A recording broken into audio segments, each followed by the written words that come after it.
Qu'est-ce que le front-end? C'est la partie du code qui est reçue par le client. Je rappelle que le client, c'est notre navigateur web. Notre navigateur, c'est l'outil qui va nous permettre de voir le web. Les plus connus sont Chrome, Safari, Firefox, Internet Explorer, etc., etc. On peut le voir comme une sorte de traducteur, c'est-à-dire qu'il va recevoir du code et nous le montrer sous forme visuelle. Il va afficher nos pages web.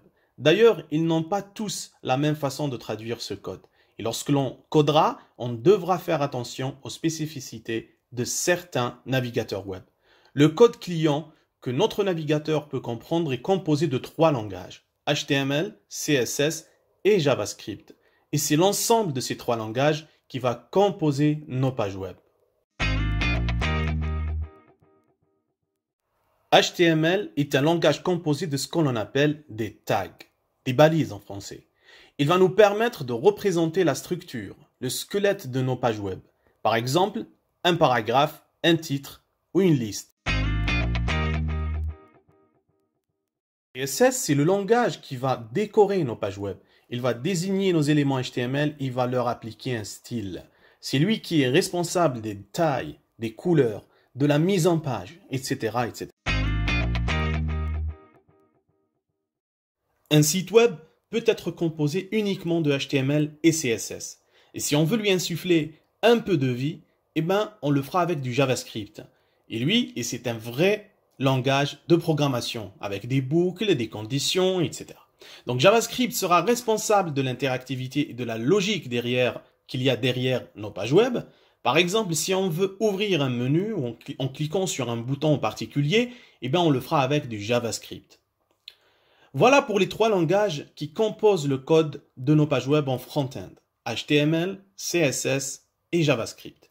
Maintenant, il y a aussi des outils basés sur ces 3 langages qui nous permettent de coder plus rapidement et plus simplement. C'est le cas de jQuery, qui est une librairie JavaScript très populaire.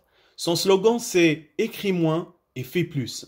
Eh oui, son rôle, c'est de nous simplifier la vie. C'est-à-dire que les tâches courantes de JavaScript qui nécessitent de nombreuses lignes de code, jQuery nous les rend accessibles avec une seule ligne de code. Il gère aussi pour nous tout ce qui est problème de compatibilité entre les navigateurs web.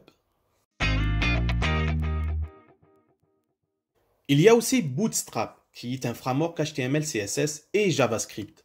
C'est-à-dire une structure qui contient de nombreux composants prêts à l'emploi. Boutons, listes déroulantes, menus, etc., etc.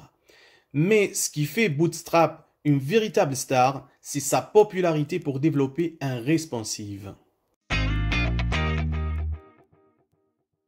Responsive, c'est une façon d'appréhender la conception d'un site web.